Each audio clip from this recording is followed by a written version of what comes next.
Welcome back to the very fancy studio. Today we're going to be talking about something that I asked you guys about on Instagram. We're going to delve into my 10-year bikini body evolution and basically how I have learned to love my body at all stages of life. There are so many things I could say about this subject that I honestly didn't even really know where to start, but I want to start by saying that the thing that helped me the most in learning to love my body, learning to love it at all of its different stages, because I really believe that our body shape is fluid in the sense that it will look different depending on what we're going through in our lives, whether you're going through pregnancy, whether it's post-pregnancy, whether you are going through a really tough time in your career, relationship, whatever it is, has an impact on our bodies. Basically, I have learned to love my body at its different stages by treating it with respect, by loving my body and realizing that it's going to go up and down and that's just part of life. This video is sponsored by Goli Nutrition and specifically the Goli Apple Cider Vinegar Gummies. I am all about finding unique and easy ways to get extra health into my life, and with these Goli gummies you get all of the benefits of apple cider vinegar with only the apple taste and not the yucky, vinegary, not so good taste of taking an apple cider vinegar shot. They literally taste like candy. Like I said, you taste the apple but not the vinegar, so basically they are a delicious way to take apple cider vinegar. And for every single sale that Goli generates, a child in need receives a 6-month supply of essential vitamins, which is super incredible. The Goli gummies are vegan, gelatin-free, made out of pectin, 100% organic, they're gluten-free, and they also have vitamin B9, B12, and are infused with superfoods. There's no artificial sweeteners, no artificial flavors, they're non-GMO, and they have no fillers or preservatives. Basically, these are a daily health essential, and for 2 of the gummies, that equals 1 shot of apple cider vinegar. Goli has the belief that happiness and wellness go hand in hand, which is exactly what I talk about in this video. If you want to find out more about Goli gummies, the apple cider vinegar gummies, see the link in my description box and check them out. So thank you to Goli for sponsoring this video.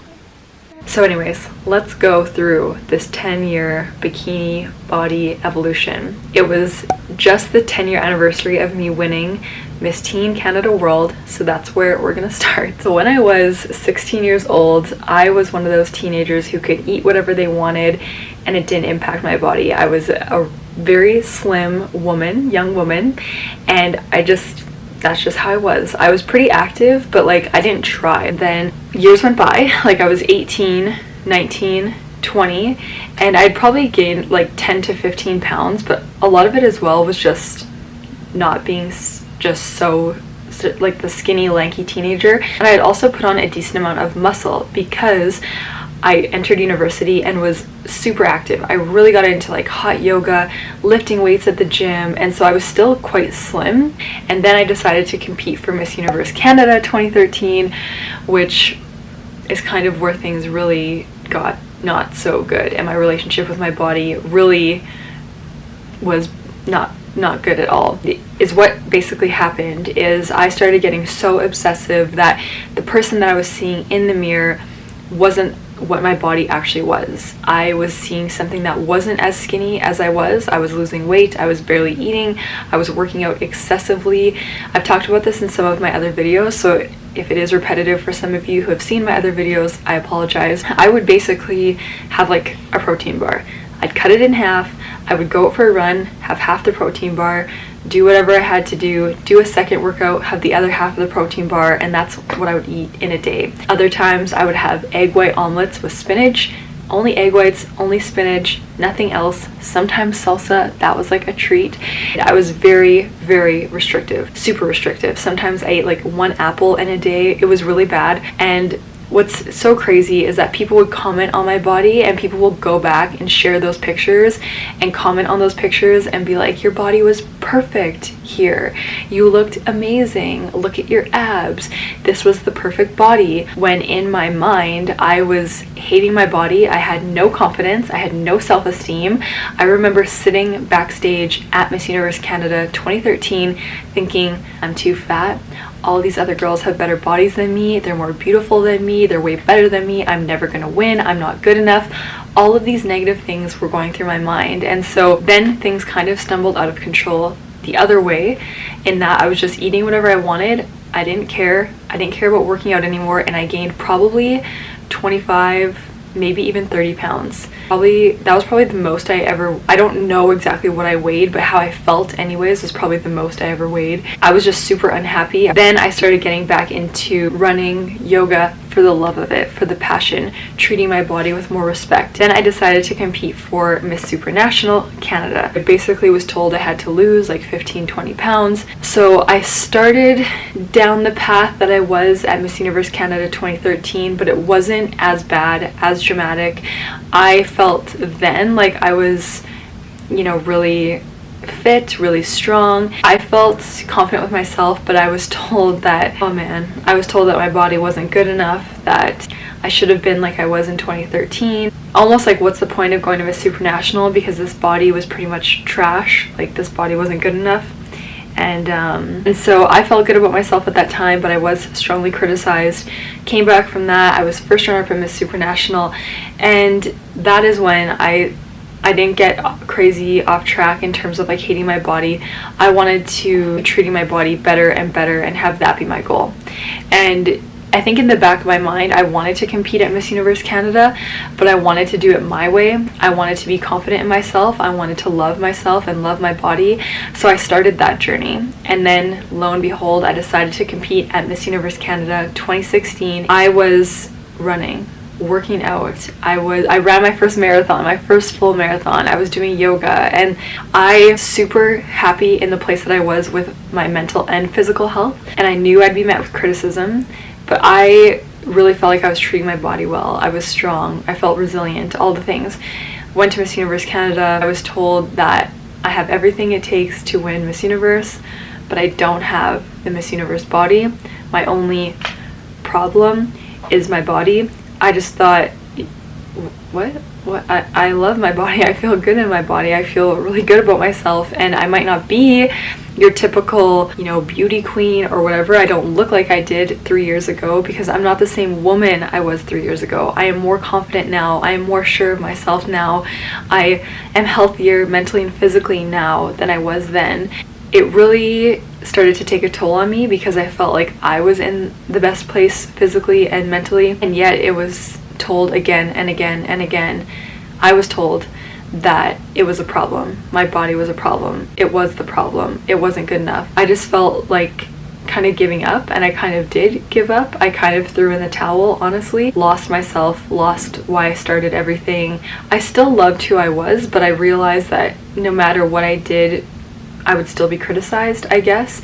And so I started to come to accept that and be like, if I'm gonna go to Miss Universe, I have to share this message. I have to share this message with the world that you can be yourself. You can love yourself and be confident. You might not look like everybody else, but that's okay. You can love that person that you are, and loving who you are, treating your body with respect. Those are the most important things, beauty pageant or not. We only have one body. Our body is the only place that we always have to live, and we have to love it and treat it with respect, even on those hard days. So when I went to Miss Universe, I don't know again what I weighed.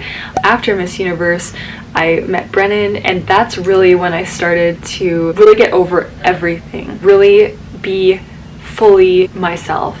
I had been preaching it at Miss Universe because I felt like that's what I needed. I needed to tell myself that I loved who I was, and honestly that's really where my self-love journey really started, was the couple of months leading up to Miss Universe, during Miss Universe, and after. I really started to love who I was, eat for enjoyment because I wanted to enjoy a meal with friends and family. In the last 2 years, I have been the healthiest mentally and physically, even going through pregnancy, than I ever have been, because I have learned to fuel my body with good stuff and feed my mental and physical health because they need it. Then of course I got pregnant, which can be a total roller coaster of emotions, of changes. And if you've ever been pregnant, you know it's like a crazy, crazy ride. Your body's going through so much. But I totally enjoyed the whole experience, knowing that when I was eating and exercising, I was doing something good for my body and for the baby, because I knew that if I was healthy and active, that was going to help me during labor and delivery and during post-pregnancy. And so I really treated my body super well. Post-pregnancy was also another roller coaster. At first, I didn't even care. Like, I feel like most women, after they deliver, they still look like they're like 6 months pregnant, because you're all like swollen and oh my god. And it's definitely a weird experience to have, but I just kept telling myself my body's gonna recover, things are gonna be good, I just produced a human. And so it was hard sometimes to like learn to love that person in the mirror. I kept focusing on the positive and still maintaining the mindset that I had when I was pregnant. I'm now fueling this human, so I need to eat good food, I need to be active when I can, I need to move when I can, and I'm now in a place that I can say I appreciate what my body does for me. It grew a human, which is so cool and crazy. During pregnancy, after pregnancy, I just kept saying, I love you, body, I love what you do for me, you are amazing, you can do incredible things, look at what you've done, you've produced this adorable baby. Also, one of the biggest incentives for me to start living a life where I love my body, truly love my body from the inside out, was to be a good example for my daughter, for my future children, if I have more children, and just for those around me, because I really find that when we love ourselves, it gives other people the opportunity to love us and treat us with the respect that we deserve. When we don't have that self-respect, I feel like we might be treated by people in a different way and feel like we can be treated in a more negative way than if we actually loved who we are and treated ourselves with that respect. So I always share that one of my favorite quotes is, how long would you stay friends with someone who talked to you the way you talk to yourself? We are often our own worst critics. We have such negative self-talk sometimes, and if we really think about it, we wouldn't stay friends with someone who talked to us the way we talk to ourselves sometimes. And that is just something really important to think about, digest, and maybe have that be the beginning of a journey of more positive self-talk, self-love, and appreciating the person that we are. I want to be a positive example for Lily as she's growing up, and if she sees me looking in the mirror and making negative comments about myself, why wouldn't she do the same to herself? I want her to see a woman who loves herself and appreciates and takes care of her body, so that I can set a good example for her. So I could talk about this forever. If there's anything specifically you guys want me to expand upon, if you have questions for me, let me know in the comments. I just wanted to give you a brief overview of how I felt in my body during these different stages of life. If you want to see more from me, please subscribe, and I will see you guys in the next video.